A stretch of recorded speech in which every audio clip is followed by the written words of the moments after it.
Okay, well, it is 3:01, so I think we will get started. So welcome, everybody. It's good to see you all. This is the first ACA Healing Fellowship workshop of the year. For those not familiar, the ACA Healing Fellowship is a group of meetings that have come together to share resources, and we periodically put on a workshop like this, so it's good to see everybody. So the topic for today's workshop is the value of service in recovery. And the plan for today is we'll have 3 speakers and then Q&A afterwards. Feel free at any time when you're listening to, you can put a question into chat anytime, and then we'll wait until all the speakers are done and then have a Q&A session. So if you want to, when the question comes up, you can put it in chat. And please let us know if you do or don't want to use your name in the question when it's asked, and then just put the question in. And if there's somebody, one of the speakers you want it directed to particularly, you can mention that in the chat too. And it's perfectly fine to just wait for the speaking part to finish, and then you can ask your question then. So, and then just so everybody knows, and in case you didn't hear it, this meeting is being recorded.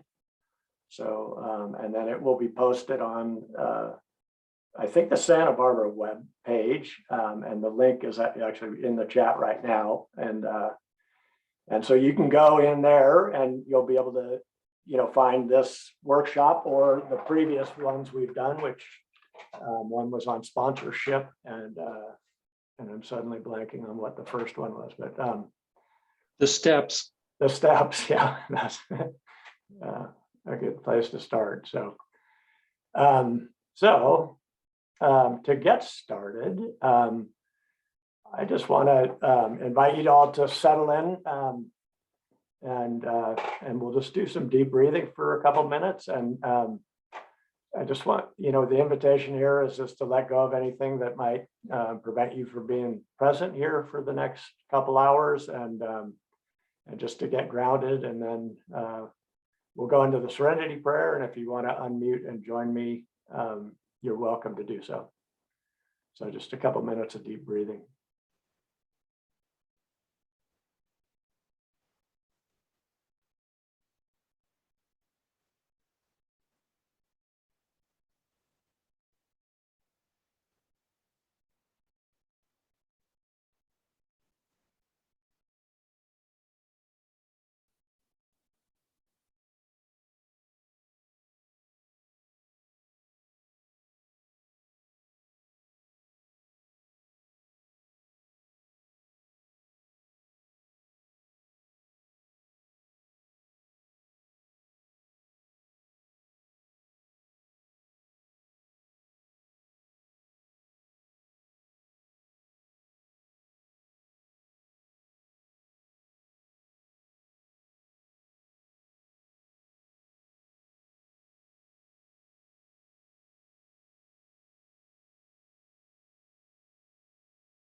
And we'll just move into the ACA Serenity Prayer. If you'd like to join me, please feel free to unmute.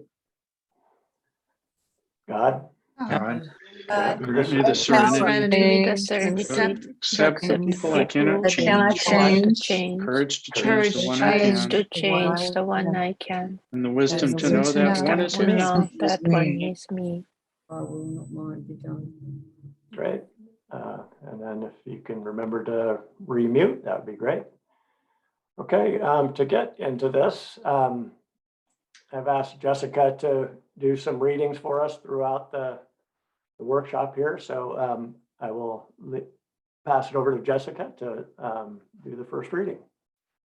Thank you, Tom. Good evening, everybody. Good afternoon. I'm going to be starting off with Strengthen My Recovery book. I'll be reading the first one, August 16th, is about service and healing. The healing we receive by giving service in ACA removes our deep feelings of inferiority in giving and receiving love. Our sense of inadequacy begins to disappear when we see the value of the service we give. Big Red Book, page 363. In a myriad of ways, most of us were taught that we were inferior. Our perceptions were challenged. Our feelings were denied. Our thoughts were overpowered by the dysfunction in our families. As we come to in ACA, we realize that our perceptions, feelings, and thoughts are being respected because they are true for us.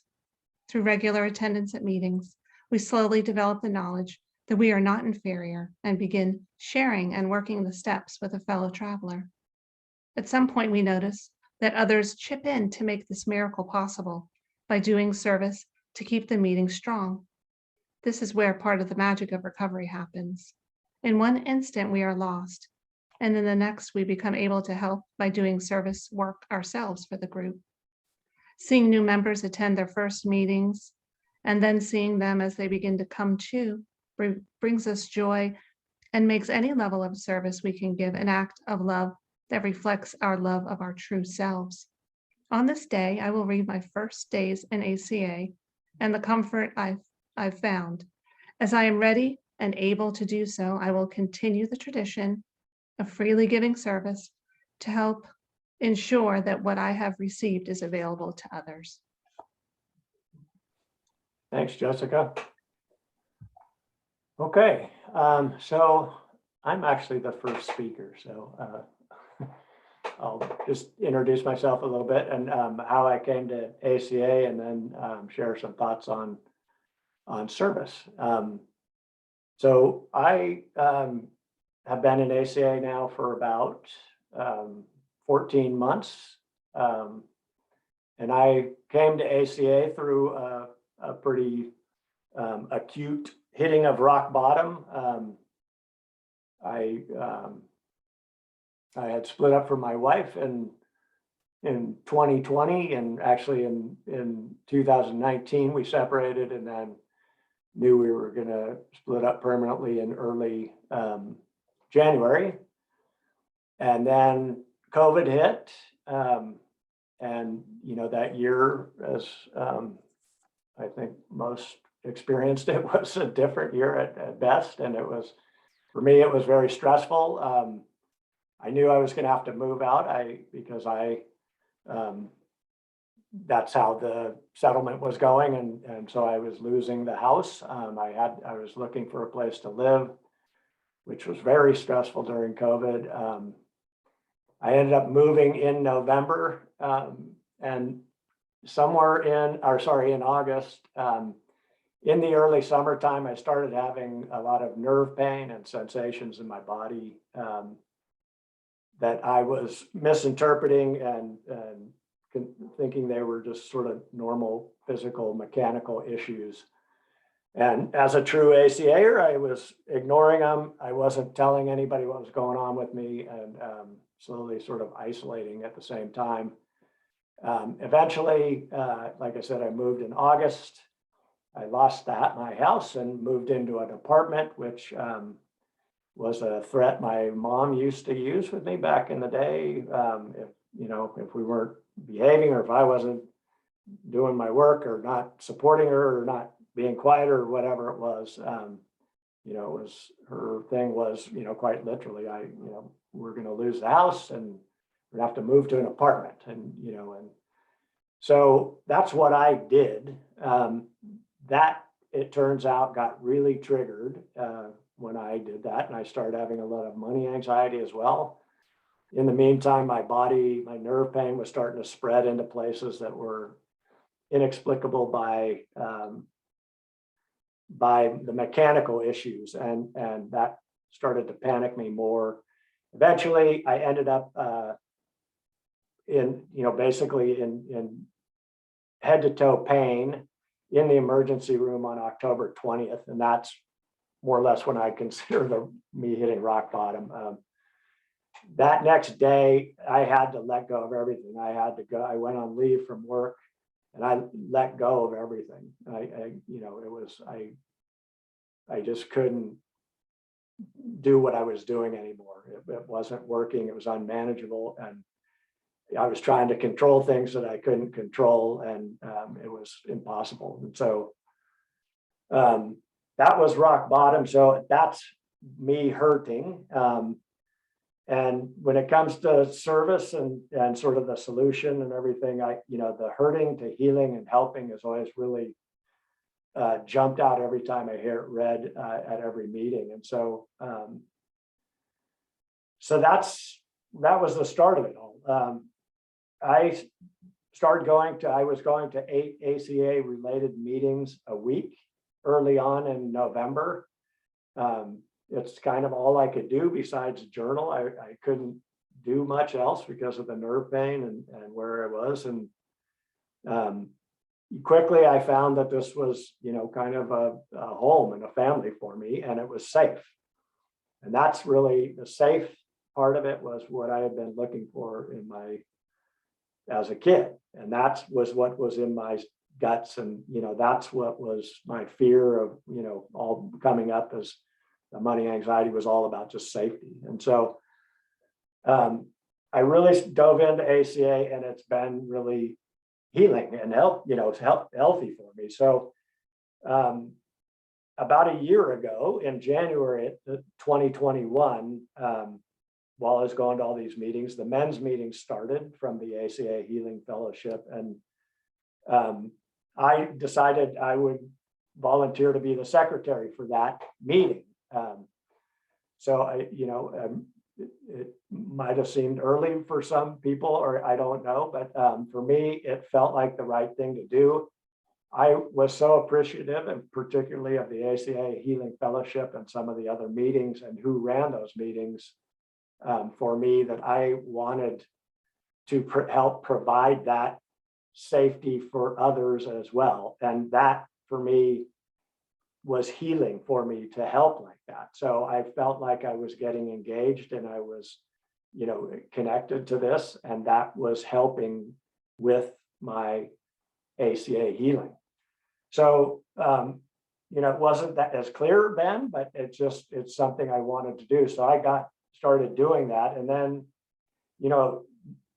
through that, then I'm helping and I'm healing at the same time, in the spirit of, the solution. But the one thing that ACA has really been hitting me with for the last, year, well, really the last 6 months really is the discernment that things don't happen in a linear fashion. It doesn't go from hurting to healing to helping in a line. I view those things as kind of all, they're happening all the time. So especially the healing and helping part, that is, they seem really intermeshed to me. So that's part of my message in terms of service. And who is getting served is it's very much a two-way street. In fact, sometimes I would say I'm getting more out of service than I am actually giving. But to me, it really makes the program blossom and broaden for my healing. And I mean that in every direction. It deepens it. It engages me in a different way that I wouldn't be if I were just going to meetings. And so, so the service to me is the same as healing in a sense. I mean, it really is. And so I think I'm going to leave it there for now. And we are going to move into the second reading from Jessica. So Jessica, do you want to? Thank you, Tom. Thank you for sharing your story. Thank you for inspiring. The first reading was August 16th. The second reading is September 13th. Same book, Strengthening My Recovery. It's called Service. Service work is a key aspect of the ACA recovery program. Service is our way of giving back to ACA what was freely given to us by the fellowship. Big Red Book, page 348. We were pressed into service as children, so giving service in ACA may mistakenly feel the same. But there is a critical distinction. Our families did not allow us to choose to do service. However, in ACA, we are asked if we wish to be of service. The choice is ours, no guilt trips or manipulation. If we don't want to do service, the members will still accept and love us. It may be that service is not something we are willing to do for a while because we are still working on ourselves. First things first, we say, and others support that decision. ACA gives us the room and time to grow into the wonderful human being we were meant to be. Somewhere along the way, though, we may begin to understand that service is a form of thank you, of giving back. We can give back by doing service at the group level, the intergroup level, and the world level. We all do service at the individual level every time we attend a meeting and share. On this day, if I have grown to the point where I have authentic love to give to my fellow ACAs, I will give service from that space of love. Thanks, Jessica. Okay, we are ready for our second speaker. Second speaker is Andrea. She's been in ACA for 5 years. She has a sponsor, and that sponsor has a sponsor, and she works with sponsees.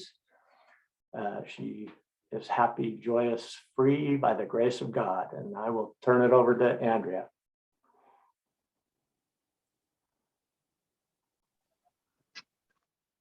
Hi, everybody. How are you?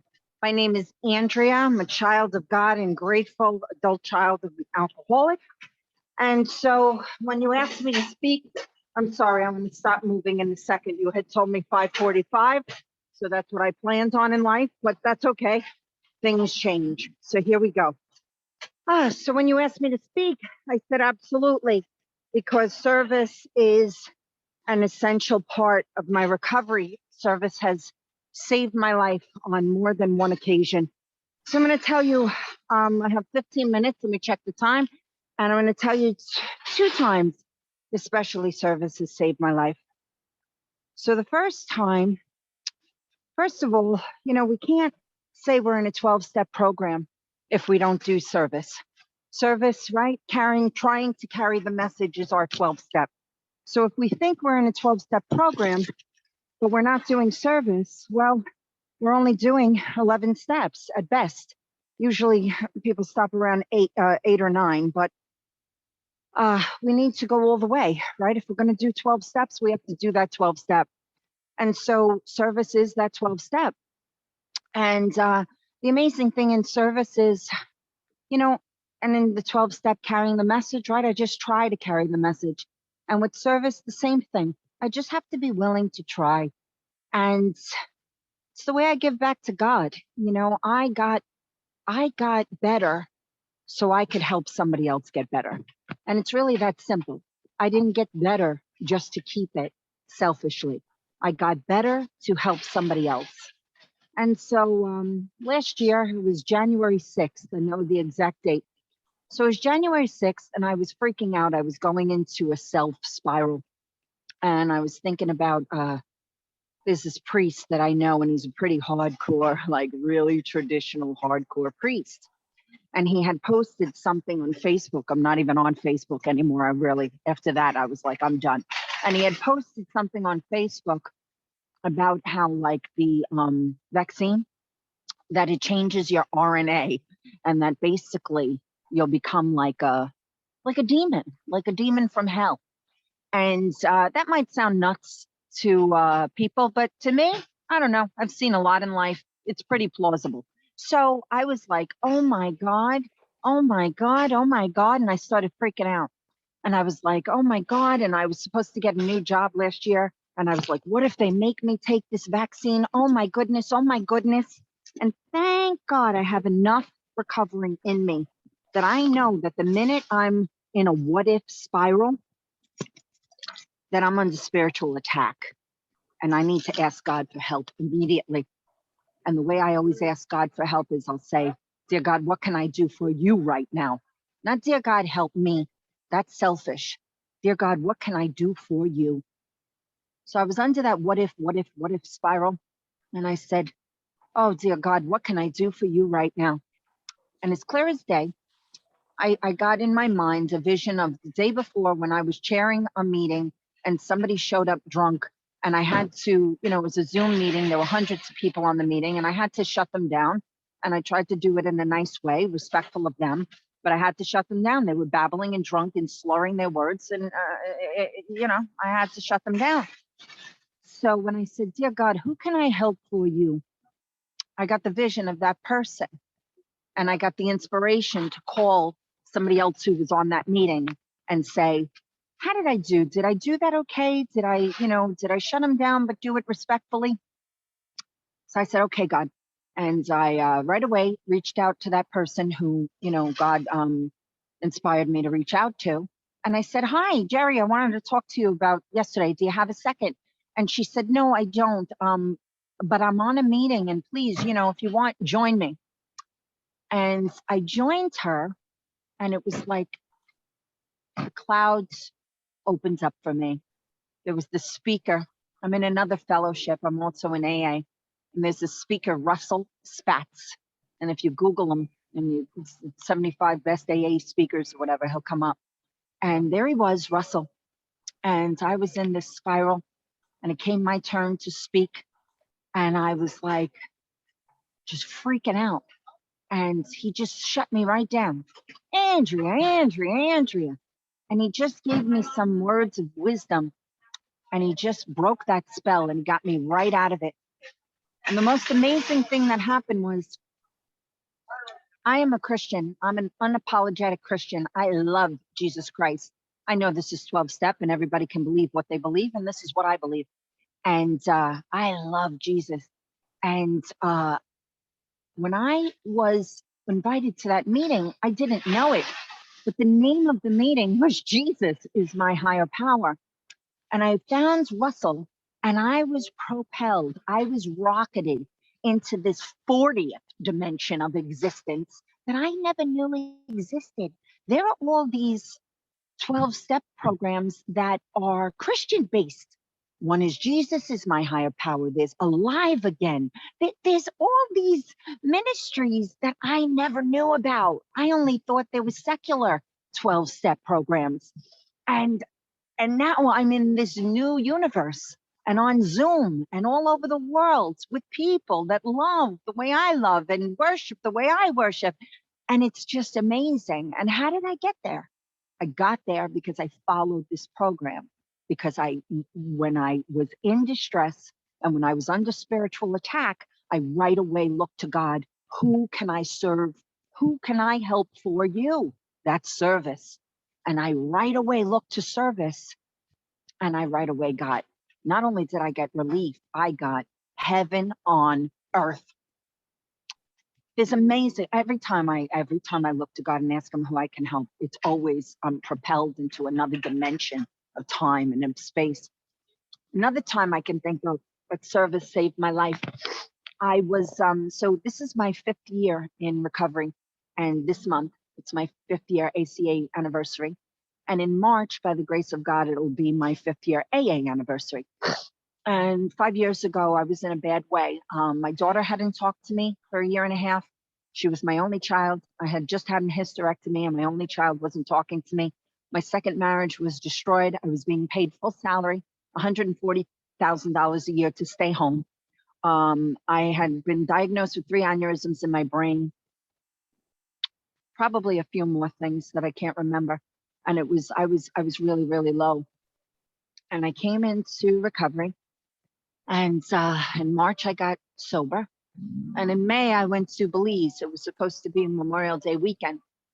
But my codependence took over and I met a Belizean addict and I ended up staying in Belize for a while and I ended up marrying him and I ended up staying married to him for 3 years. And I remember, even though I knew about addiction, I was doing all of the things, and like the ACA steps, right? We either become an alcoholic or marry one. Well, I did both. And so I was with this addict, and you know, I had the cape on. I was Mighty Mouse. I was going to save him. And even though I knew the whole time it was sick, but whatever, I was in a spell. I couldn't stop myself. And so we had broken up, gotten back, broken up, gotten back, and then I had served him for divorce, and the papers were blocked because he's in Belize, and I didn't have them stamped a certain way. And at the very same time, he got approved to come to America, and it was a miracle that he even got approved because he had a criminal record and all this stuff. And so there I was at a crossroads, and I didn't know what to do because I was ready to divorce him at that point. And I just kept saying to God, what do you want me to do, God? And to me, it's real easy, God's will. It brings me peace. Whatever the thought is, it brings me peace. It doesn't bring me anxiety. It doesn't bring what if. It brings peace. So I only got peace when I thought about him coming to America. And I couldn't understand that because I was really ready to be done. But whatever, I don't question God anymore. So I just followed the steps. I said, all right, God, you want him to come to America, so be it. And I kept following the steps to get him to America. You know, you have to go for a medical test, and you have to go for another criminal background, and And he got a negative drug test, and he was just about to, you know, have his visa appointment, and he relapsed again, and he got nasty again. And what brought me into ACA was we were in Mexico City. I had taken him to go see Our Lady of Guadalupe, and I thought he was going to get a miracle. And instead, he picked a fight with me, left the hotel room, went and used. And when he came back, he choked me and bit my face and bit my nose. And I thought I was going to die in that room. And at that moment, I surrendered to God, and it hit me. I said, oh, wow, my codependence can kill me. And that's when I came home from Mexico City, and I got really serious about my ACA steps and my CODA steps and everything, but my ACA steps. And I remember when he relapsed for this last time, it was on the last day of my last ACA step. And I remember saying to myself, if this man can't be sober long enough to get on the plane, there's no way he's going to be sober when he gets off.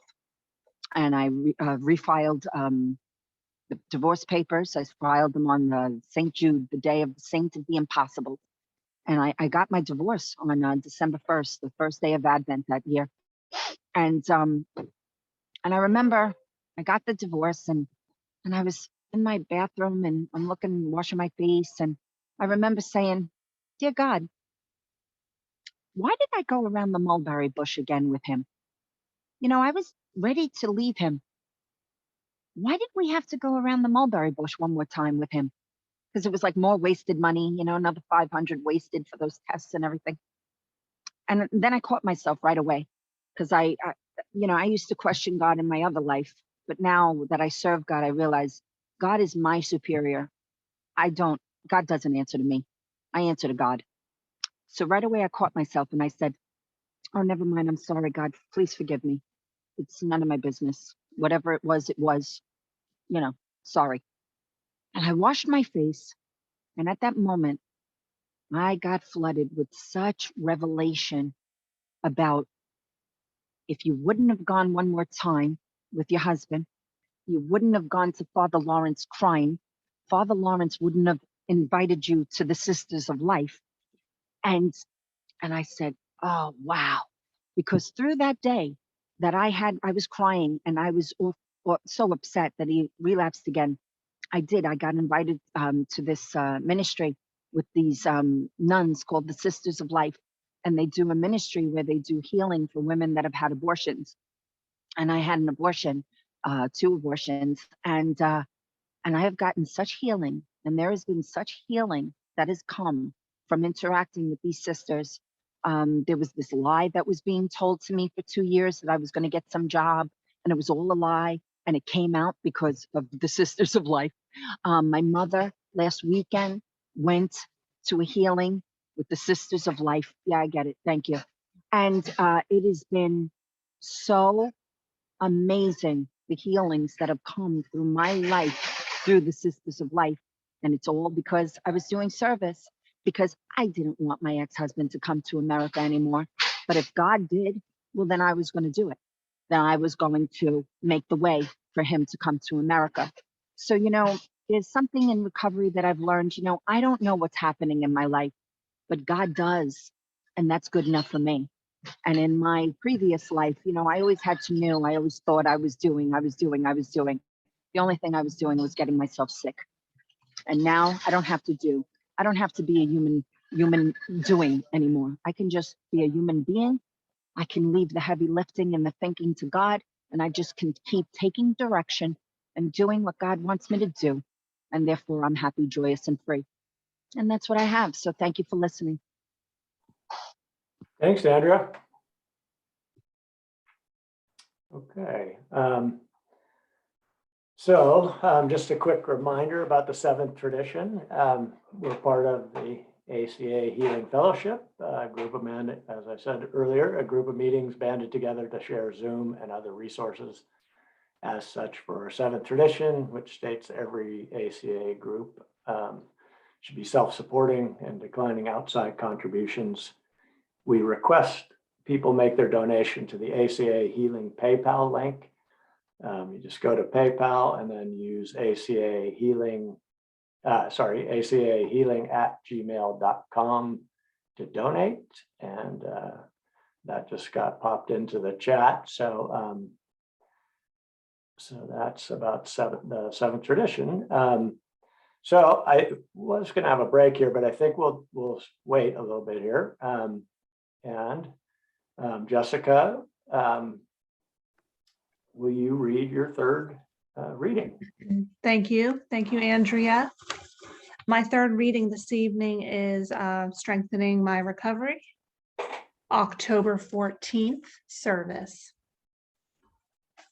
Red flags that warn that a bottom or relapse is coming involve dropping out of meetings and isolating, being argumentative or unreasonable, gossiping, losing focus, and returning to one of the family roles of hero, lost child, or mascot. General non-commitment to recovery, avoiding the steps and intellectualizing, failure to give service to ACA, binging on sex, drugs, food, or other compulsive behaviors, and acting with perfectionism, and failing to talk about feelings and critical inner messages. Big Red Book, page 70. ACA deals with deep attitudes and behaviors that sometimes are difficult to stay conscious of. Sure, the blaring ones are easy to recognize and to admit into our consciousness, but others lie beneath multiple layers of self-deception or socially celebrated attributes. When we miss meetings on a consistent basis, it may seem like a way of avoiding unwanted pain and disappointment, but it also provides the opportunity for our critical parent to distract us from our healing journey. This false self is masterful at finding ways to avoid doing the work that gives us a lifeline of hope. In ACA, one way that keeps us coming back is to give service from a space of love. This is a surefire way of keeping ourselves tuned into our true selves and our inner loving parent, which leads to taking care of our inner child. By having consistent check-ins with ourselves, we can stay focused on what is right with our program and how to best help fellow ACAs begin their recovery process. On this day, I will give service to my ACA group as a way of staying conscious and focused on my recovery process. Thanks, Jessica. Okay, our third speaker is actually Les, and if you weren't on the call earlier when I mentioned this, Les is my sister. She's been in ACA much longer than I have. Here a little bit about her. After her marriage of 23 years, she hit rock bottom and knew she needed a 12-step program. At the church that she was volunteering at, they had started a 12-step group called Steps of Recovery. That group began in 2012, and a few months later, she had found Al-Anon meetings in addition to the steps of recovery. While she was in the steps of recovery, she crossed paths with a woman whose daughter attended the same middle school and high school as her kids. This woman shared her family of origin was alcoholic light, but she was going to go to an ACA meeting and see what she thought and would let Les know. The woman then concluded that ACA was not for her because she was from only alcoholic light, but it was for Les. So Les attended her first meeting in March of 2013, and the rest is history, as she described it. And I will turn it over to my sister Les. Great. Thank you, Tom, and thank you for putting this on and inviting me, and thank you for everybody who helped to put this on. Lucy, Abby, Jessica, Andrea, just and mostly everybody who's here, just everybody who's here. I can see there's 20 participants, including me. Thank you. I mean, this is an act of service right here and now. Just being here to listen and share. And so, Kim, I think I left out Kim. Kim, I think, is doing Q&A. So, why do I serve? I mean, the truth of the matter is I serve because service serves me. I mean, that's, just being honest there. It definitely serves me. It has been an accelerant to my recovery. I mean, no doubt about it. Service is experience. Experience leads to strength, and strength leads to hope. So, service is experience, strength, and hope all in one. Service has revealed so much about me, about myself. I did not expect that.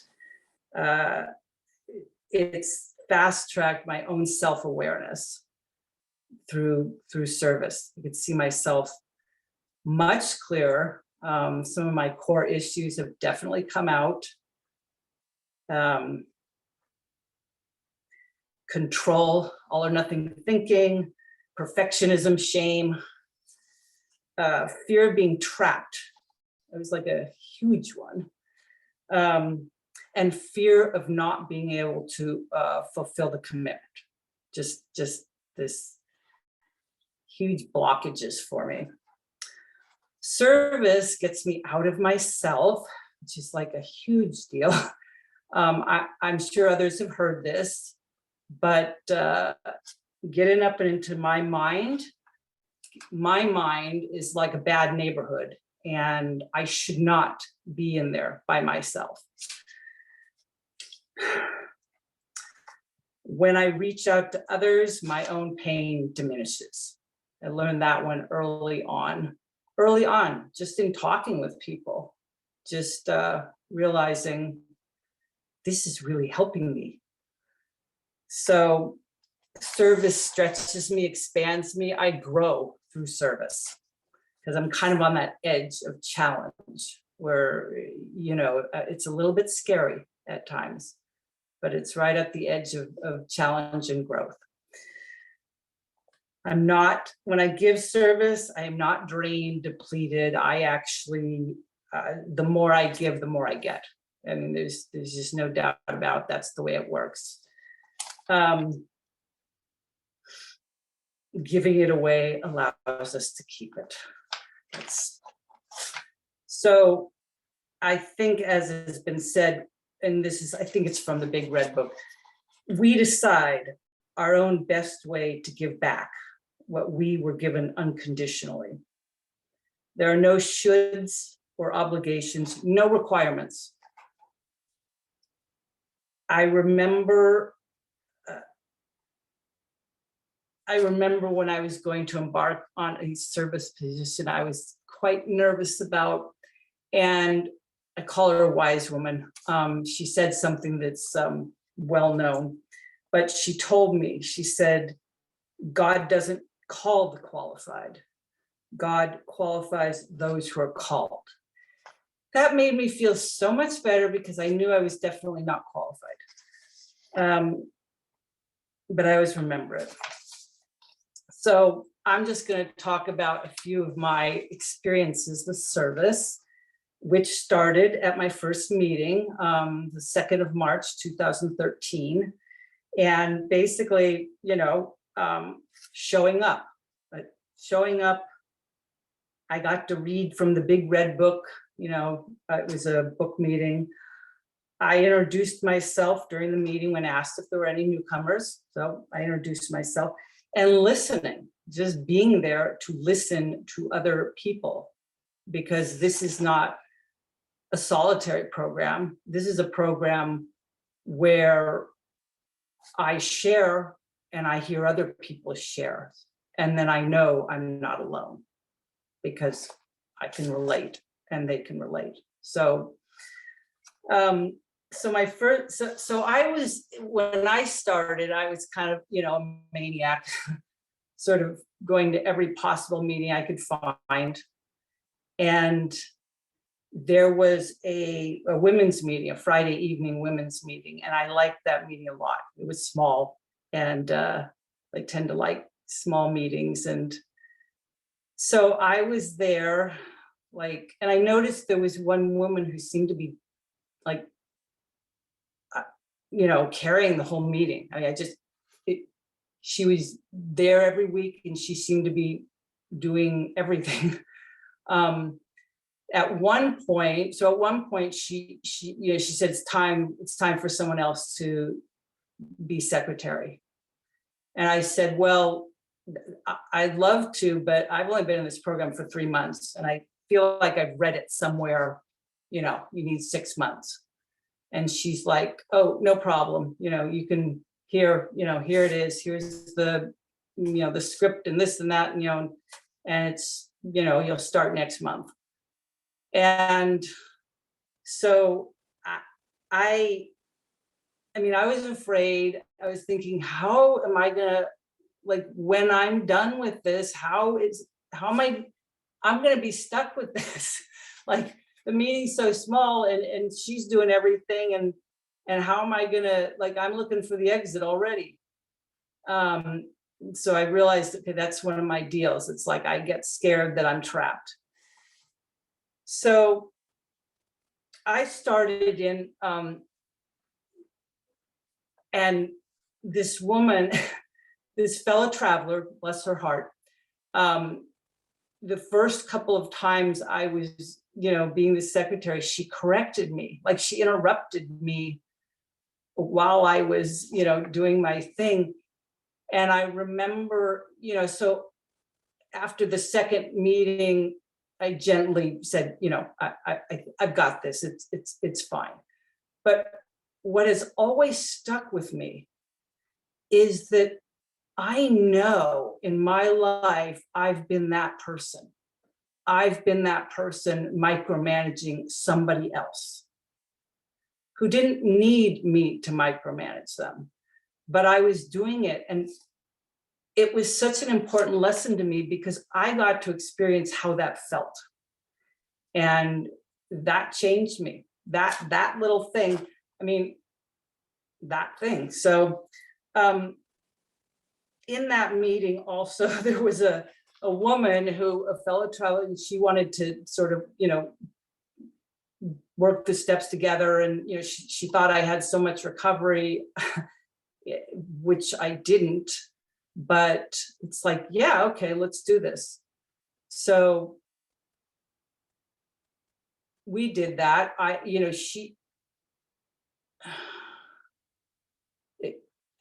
considered we were helping each other. We were helping each other to do something neither of us could have done alone. And I learned so much from that experience.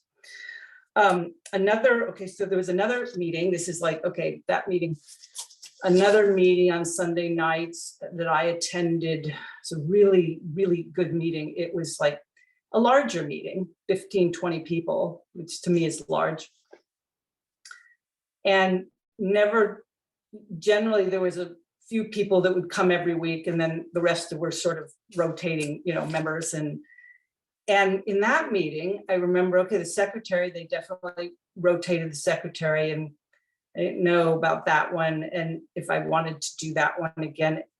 And then, but what I did notice is the woman who was treasurer, she had it forever. I mean, I don't know how long. It's like she was, and finally it came up that, okay, we need a treasurer, and is there anybody interested? And so I thought, okay, I'm gonna do this, even though I've got money issues, but I'm gonna do this. I mean, again, I was like, I'm gonna get stuck.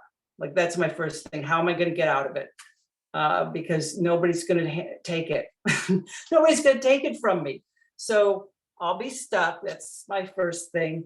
And then I go into this thing of my stuff of like, I don't want to handle currency. Like, I don't want people's dirty money. I don't want coins. Like, I have this thing. It's like, I don't want all these coins, like 500 pennies, and so I'm going into, how am I going to solve these things that give me anxiety, that are quite irrational to most people.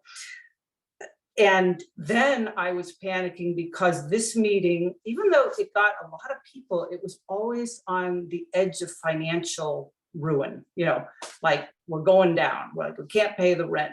And so I thought, how am I going to live with, like, maybe on my watch, the meeting is going to fold, because we go broke and we can't pay the rent.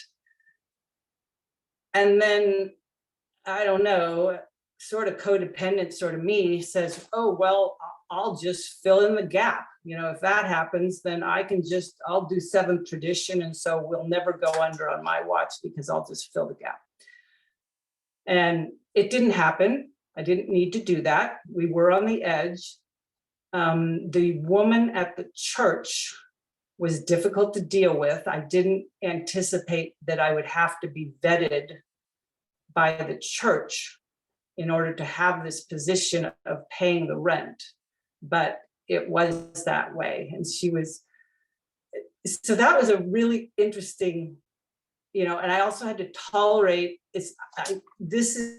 I had to tolerate having all those coins and that dirty, I call it dirty because the currency is just like filthy, and and it's the kind of stuff that if I have it in my wallet, I have to spend it, because it's like, I can't have that.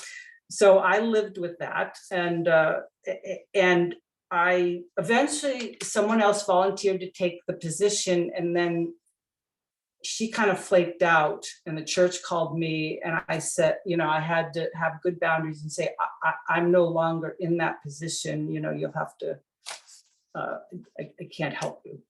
So that was an interesting one. Then there was another meeting, not the women's meeting, but another meeting, a co-ed meeting, and it was small, and it was really, there was a lot of recovery there, and it was, okay, great, thank you, 3 minutes. I'm just kind of going till I'm dragged off the stage. This meeting I enjoyed a lot. And so the position of secretary came up, and of course I'm anticipating, like, how am I going to do this? Because I noticed that they had a ton of material that the person would have to bring into the meeting every week.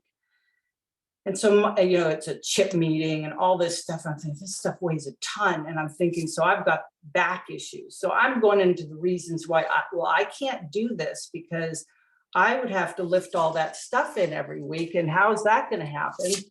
And then I go up in my head, and then I was like, oh yes, I have a cart.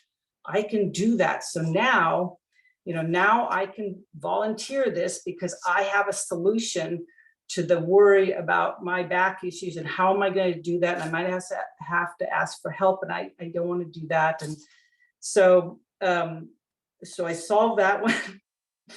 And then what happened was 3 months into it, I I got an opportunity. I had a conflict. I had an opportunity for something I really, really wanted to do. But in my thinking, it's like, nope, can't do it. You committed for 6 months. So that's it. You know, that's the end of it. You're there. And then I thought, wow, like what if I just brought it to the meeting and we talked about it? And, you know, how would that look? Like, that's not usually how I operate, but I did. I brought it to the meeting and people were very kind and receptive and like, hey, thanks for your service and we're happy for you. And it's okay. Because I don't want to be that person. I think I'm done now. Okay. Thank you, everybody. Thanks for the opportunity of sharing and listening. Thank you. I pass. Oh, Les, you don't have to cut it off straight, right? You have a minute left, yeah. But it's 15 minutes. Okay. Okay. We'll drag you off when it's time. I'll end it there. I mean, I will end it other than to say that currently I'm sort of, I have a study group that I've had for like 6 years. And that's kind of my service to ACA. We studied the steps together. We studied the laundry list workbooks for 5 years. And then we started the Loving Parent guidebook last fall. So that's kind of the service that well, not kind of, but that's what I do. And I do it because I get so much out of that group. I can't tell you. And I can't do this work by myself. So really, I'm the person who's grateful to have the people that show up to that group every week. So now I'm done. Thank you. And I pass. Thanks, Les. Okay. So you guys got a real flavor of our family today. So the insanity that runs through our blood. Okay, well, let's move to the fourth reading. So Jessica, I will pass it over to you. Thank you, Les. Great to hear. Great to hear all of that. That was fantastic. Okay, so I'm going to now read December 18th, service. The purpose of service in ACA is to support one another in becoming responsible for our own well-being. Big Red Book, page 354. It can be difficult to start doing service when service seems to carry such a heavy responsibility. The idea that we can help another person recover feels similar to our having tried to save our families. Yet service in ACA is what provides others the opportunity to assume responsibility for themselves.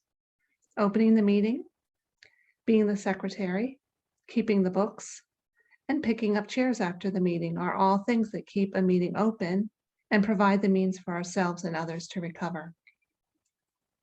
As members turn to us for guidance, we realize that we can share our experience, strength, and hope, but that also the directions are right in front of them. The newcomer's pamphlet, the Big Red Book, the Yellow Workbook, and other pieces of literature will answer any question the member may have. Our goal is to support adult children as they become comfortable with the idea that they can be responsible for their own well-being. It may be very frustrating to the newer member to understand that by allowing them to find the strength to love themselves, we are expressing a deep level of love. However, if done with a spirit of love and a short explanation, they will feel the strength of the program, excuse me, filling in the vacuum they had long sought to deny. On this day, I will give service, realizing that every part of setting up a meeting creates an opportunity for ACAs to become empowered to love themselves. Thanks, Jessica. Thank you. So before we go into the Q&A, I'm actually going to do a little audible here. And I was texted earlier by a fellow traveler who was on the call, and she had some good thoughts that she was reminding me of, and I just thought it would be good to have her say them in her own words. And so I'm going to invite Catherine to say a few things if she would like to. Okay. Hello, everybody. ACA member.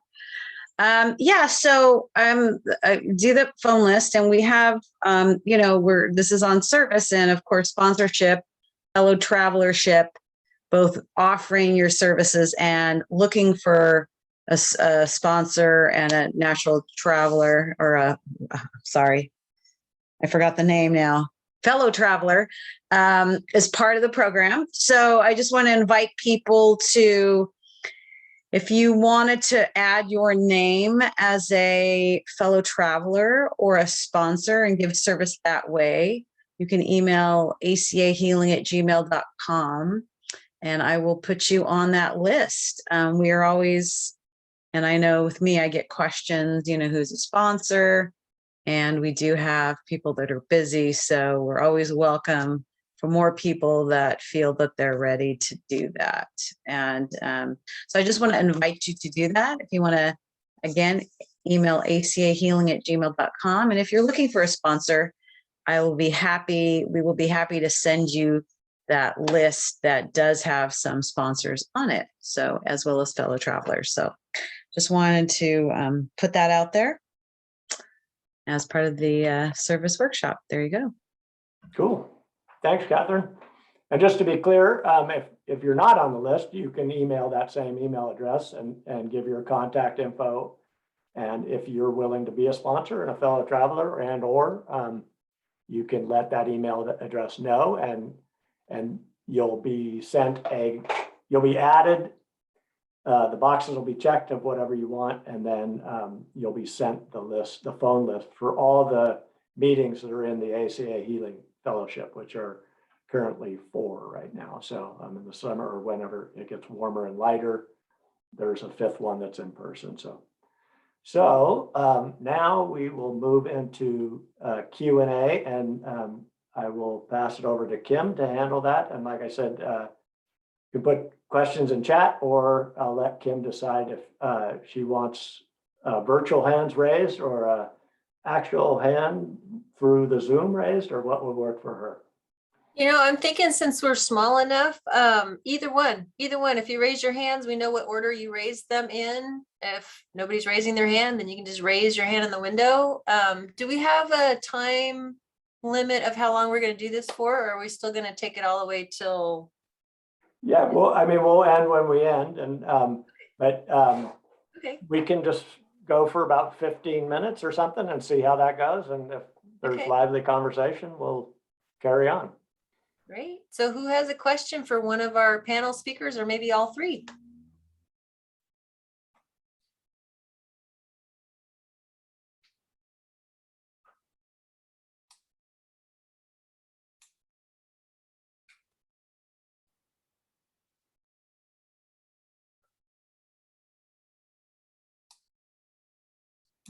Crickets. I guess another idea we had, Tom, I don't know what you think of this, is if we don't have a question right now, the other option is maybe we could set a timer for like 2 or 3 minutes and see if anybody else has something that they'd want to share on service and what their experience has been around service. That's a great idea. Yeah. Okay.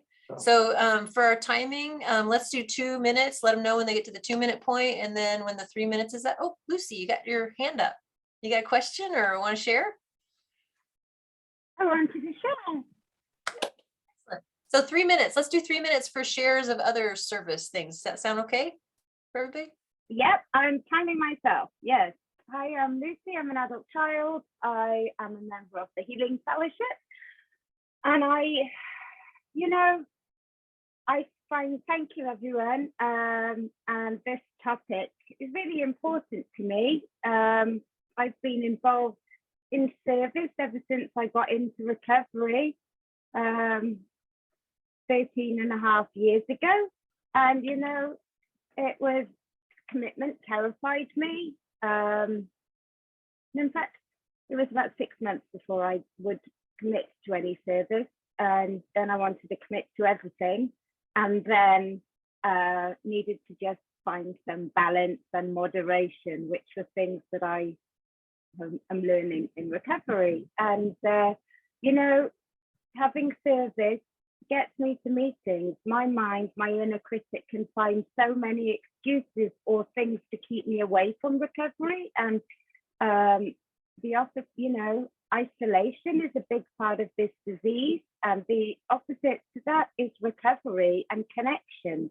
And to be connected, I need to actually engage with people, which I found terrifying. But having a job to do helped me with low self-esteem, know that there was a reason that I needed to go there. And the fact that other people were counting on me got me to meetings. And by getting to meetings, I've got chance of hearing what I need to. This is where I get my medicine.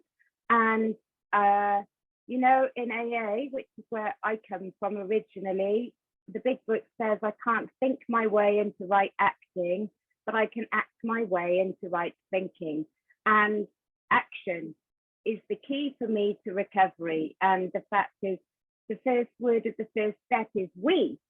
And that indicates to me that I can't do this on my own. My head will want to think that, but it's just not true.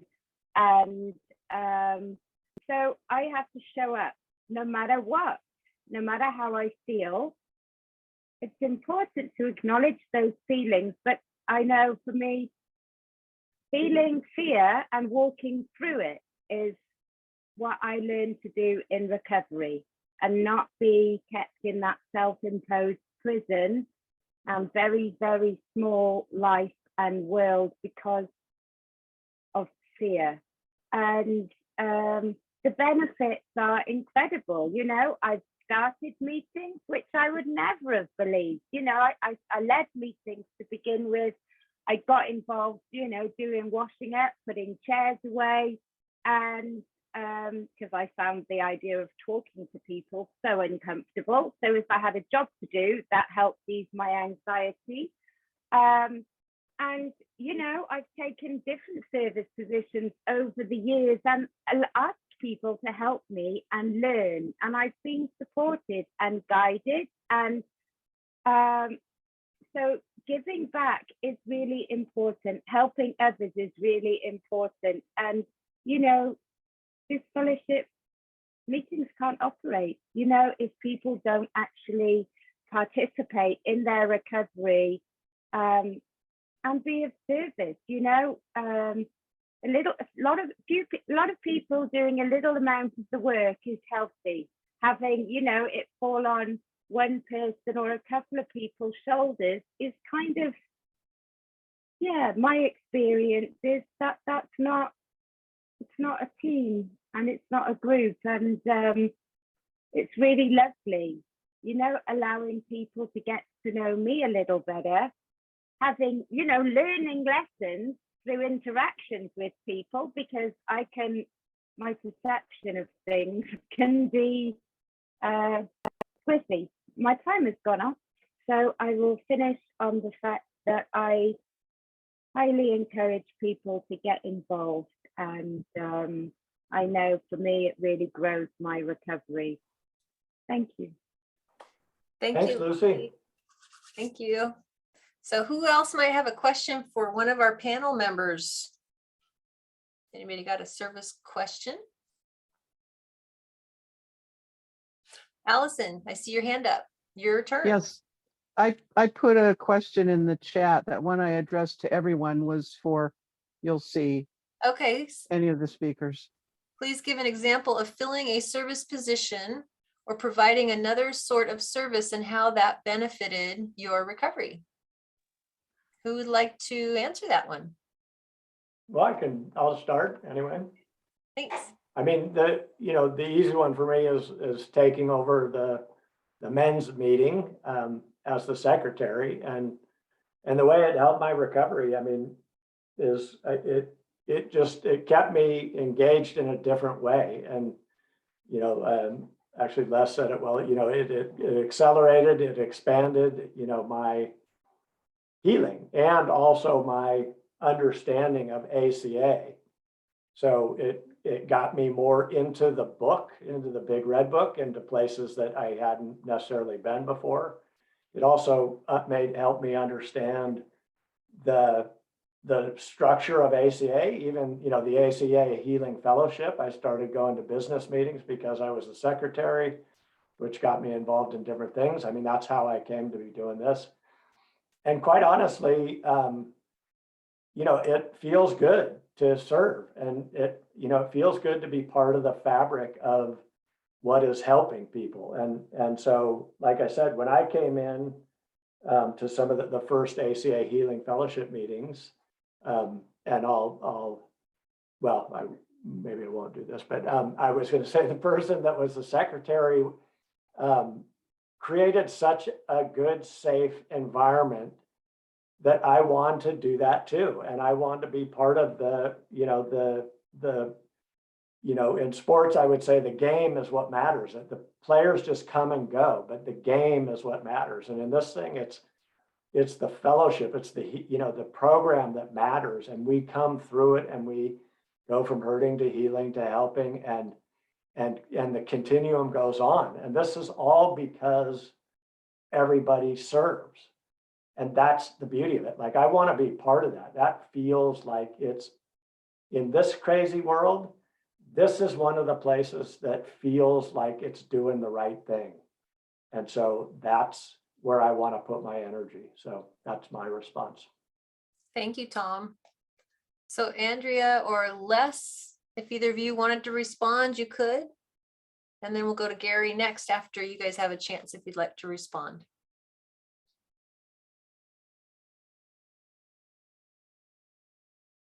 Would either of you like to take a stab at that one? Andrea? I think that's what I shared on. I think that's what I shared on. Okay. All right, Les, did you have any more you'd like to add? No, for me, I shared, I think I said enough. Okay, thank you. Thanks. So Gary, you're up to ask a question or share. Which would you like to do?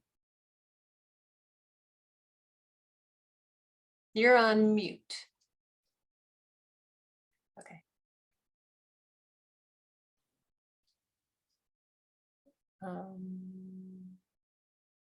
Is it Gary that's gone? He's on mute right now. So maybe, Okay. well, let me send over ask to unmute. Oh, okay, so Catherine, maybe I while we think wait, he needs there a he is. minute. You need a minute, Gary? Okay, yeah. Okay. So go ahead, Catherine. What would you like to ask a question or share your experience? I'll just share an experience if that's okay. Yeah, thank you, Andrea and Leslie. Those are wonderful shares. Yeah, so I've been around steps for a while, and I know it was always like, in some ways, they'll do it kind of thing, or when I'm good enough, then I'll do it because I'm not there yet. And I did do the coffee, the trays, so one side of it, people could see that I was uncomfortable, and they knew that getting me to kind of do little things would make me feel included and more confident and more relaxed around people. And that's exactly what happened. And so for me, if I wanted, the quickest way for me to feel comfortable and confident and to know what my strengths are is to jump in and start helping. And I've learned that. And even when I visit other fellowships that I'm not a part of, if I start feeling a little awkward, I just do that. And immediately I'm not part of that whole drama. Right. And then the other thing is, you'll hear people talk about, man, I wish that they would do this, or why don't they do this? Or how come we don't do this? Or, gosh, I really like what this other fellowship does. It'd be really nice if we did this. And I remember hearing that, and no one would do anything. And I'm not saying this to be, but it was like, well, if it's on my heart and it bugs me, I guess I'm the one that has to do it. And that's what I really, as weird as that sound, it was placed on my heart that, oh, well, I know how to do this. Why don't I just do it? And nobody asked me to, but it was like this thing that I had heard people talk about for so long, and they would complain. And I was like, well, I want that.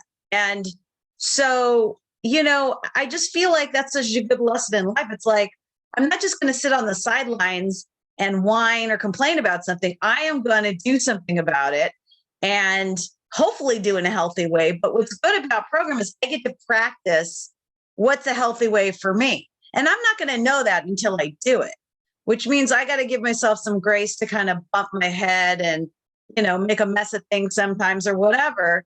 But what I noticed is, what I noticed about service is that it really infected other people because they saw what benefit they got of it. So that taught me more than anything I think I've ever seen, which is like, it was in my heart. I was thinking about it. I finally acted on it because now was the time. That's like my famous saying now, now's a good time. It used to be like, when I'm good enough, when I arrive at this certain point, then I'll be this, I'll be a sponsor, I'll do this. There was always this list of things that I could do some far off time in the future because I hadn't arrived there yet. And I finally just said, I guess now's the time, and that did help me move forward in a different way because I also was confident. It let me know my strengths. I took that into work. I was never the same person after I did that. And granted, I did it for years, but it's like I really got that benefit right away. And it did feed into my crappery and my ability to communicate with people, et cetera, et cetera. So thank you. Thank you very much, Catherine. Appreciate your share. And I see our next hand up is Jessica. Hi, everybody. I guess something that I thought about with everybody's shares this evening is when I was new I was in the Al-Anon program for a couple of years pre-COVID, and actually didn't fit me because I didn't have somebody that I was living with at the time. And ACA was really my fit because it was the adult child, but I just remember being new and the one woman very, welcoming me, and I was quiet in the beginning, and the first meeting, so nervous, and I was in the meeting and I finally felt like, wow, this is where I belong. It was a wonderful feeling. And I guess a few meetings in, I would, I guess, try to help. I don't even remember in the beginning, but I remember her saying, serving is just helping to put the books away. And I guess what I wanted to share with anybody who's new is that it's the little things that count just as much as the big places where you can serve, as being an officer or going to district meetings and gathering information and so on. But it's handing the tissue box to somebody. It's starting the coffee.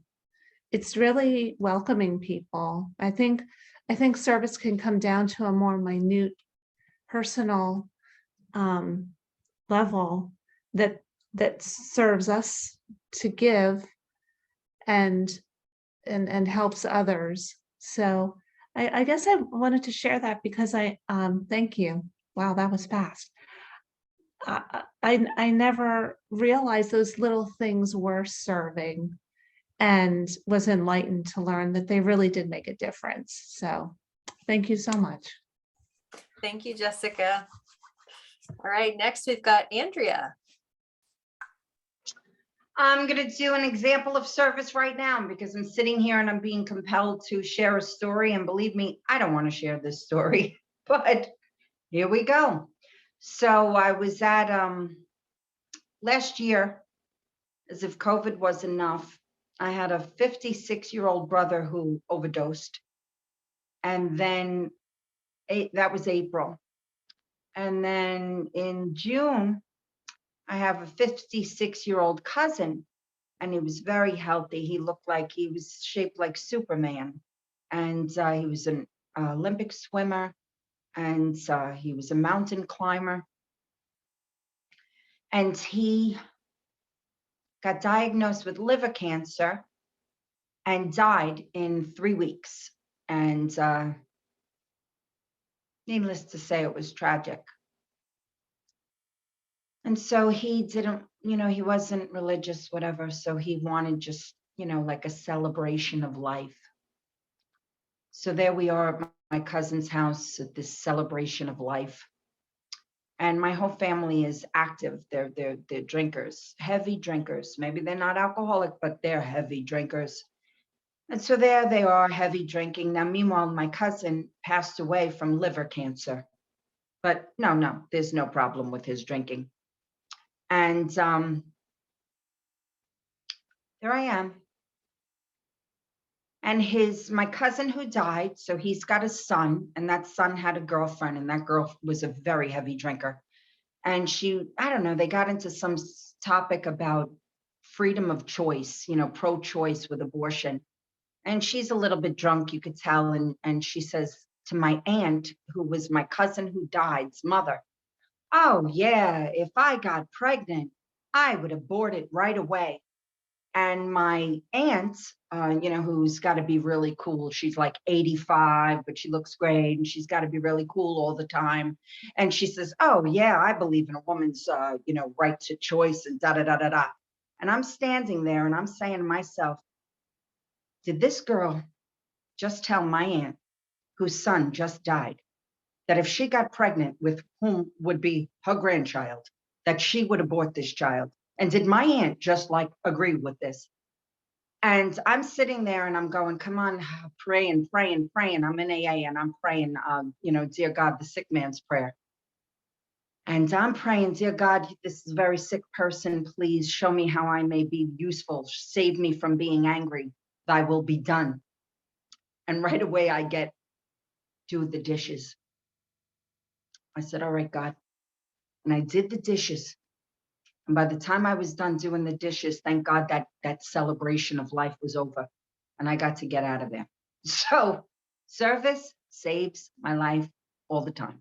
And somebody needed to hear that because I was compelled to say it. So Thank thanks you. for listening. Thank you, Andrea. Appreciate it. And so Gary, you're up next. Hi, thanks for letting me share. Thank you for all the service, Tom. So I'm Gary. I'm in ACA 30 years ago, and I thought I was cured like a ham. So then I quit coming to meetings, and then I started again about 11 months ago from the urging of my friend Tom L. And Tom L, this must be one of those things I think about, you know, the coincidences and all the God shots and everything like that. But so Tom runs the meetings, for the men's meetings on Wednesdays at 11:30 that I've been tuning into for the last 10, 11 months. And so his last day was last Wednesday. And I actually said that I would like to be the secretary, not his last day to attend, but it's the last day to be secretary. So I told him, you know, we talked about it several weeks ago, about a month ago, and I said I'd like to continue, but I'd like to be a co-host with somebody because I don't know if I can handle all the timing. And it's what's I think what Leslie shared as well is like I don't know how to do this, and I don't want to be trapped, and I want an out. And God, what if I don't say the right things and they hate me, and then all the people start leaving, and then nobody else wants to come to the meeting, and then I just blew Tom's meeting that he created and the guy before him created and all this kind of stuff, right? So then I was like, oh, okay, whatever. This is me doing my ACA stuff, but coming here, this is my first meeting outside of the regular Wednesday meetings, and it's like I think somebody must have knew that and planned it this way so that my next service would start right after this meeting so that I would feel compelled and ready to go. So I just want to say thank you. ACA has been, you know, like I said, I was there 30 years ago, thought I did everything right, had all the buzzwords, but I could have definitely used more ACA, and I'm glad that I'm back in that because it's really, really been a big change to me, and I think my family understands the changes. So I'm really really grateful of that. But thank you for everybody for being here today. Bye. Thank you, Gary, for your share. Appreciate it. So we've got Thanks, time Gary. maybe for a couple more. Is that right, Tom? If people wanted to do a couple more shares or a couple more questions? Yeah, if there's anybody wanting to share or question, yeah, we have time. Excellent. Who else?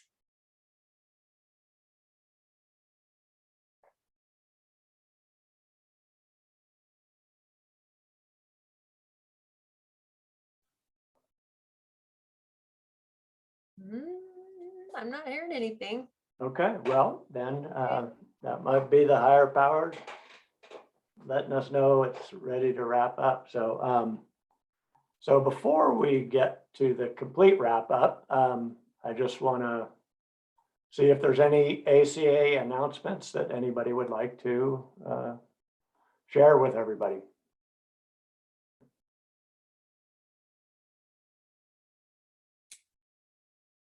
Go ahead, Abby.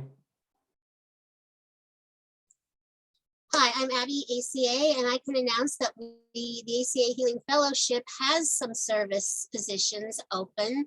We are looking for a chairman, an intergroup rep, and a secretary for the ACA Healing Fellowship. And we have information on them. You can inquire by reaching out to acahealing@gmail.com, and we can send you any information you need. And hopefully our next business meeting, which would be February 20th, I believe, we can vote the new positions, people in the positions. So thank you for letting me be of service.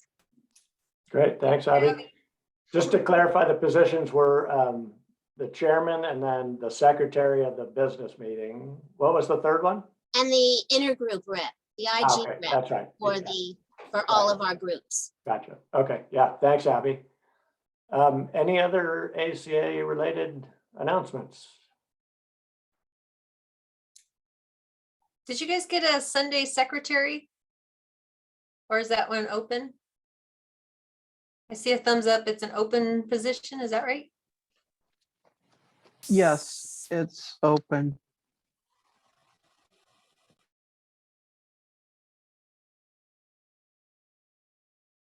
Okay, well, Oh, excuse me, one more.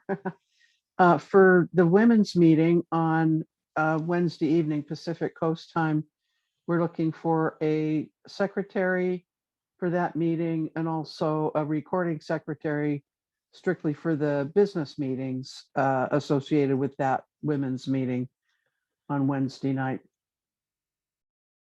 okay, thanks, Allison. Okay, so thank you all for being here. And I posted the other ACA Healing Fellowships in the chat, just a reminder of that as well. And to close it off, I'm going to ask Jessica to read the closing prayer, and I think Kim will put it up on the screen, and Jessica can decide if it's okay for people to unmute and join her, or if she wants to solo. Well, that's great. I'd love anybody who'd like to read along. Thank you, Tom. Gathered together, higher power. Gathered together, we find great peace and serenity. We seek Big hope hope to become whole as we were created to be. We find Find strength strength to deal with life as we grow in our program. We trust that we find courage. We will feel free and secure. We are grateful to have the the support of our group group who understands us. We believe that your presence in our life will give us all that we need. We close our meeting with a feeling of belonging and being loved.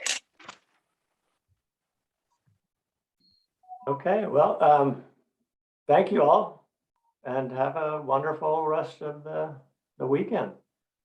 Thank you. Well done. Thank you, Tom. Thank you, Tom. Thank you, Yeah, everyone. thank you, everybody, for your share. Thank you, all Les, your Andrea. presenters. Thank you, Tom, Thank you. Andrea, Good to see Leslie, you. and the Thank Thank you, all committee. the hosts. Everyone. Thanks, Going out. Kim and Abby. So good to see you, Leslie. So Nice to good. You too. nice to meet you. Yeah. Meet everybody. Thanks, Tom. Thanks for Talk to being you here. later. Thanks for being here, Gary. Gary, Okay, bye, guys. see I'm ya. gonna- Nice I'm seeing gonna stop the everybody. recording now. Yes? Sorry. Yeah, yeah. So how was this, Tom? How did it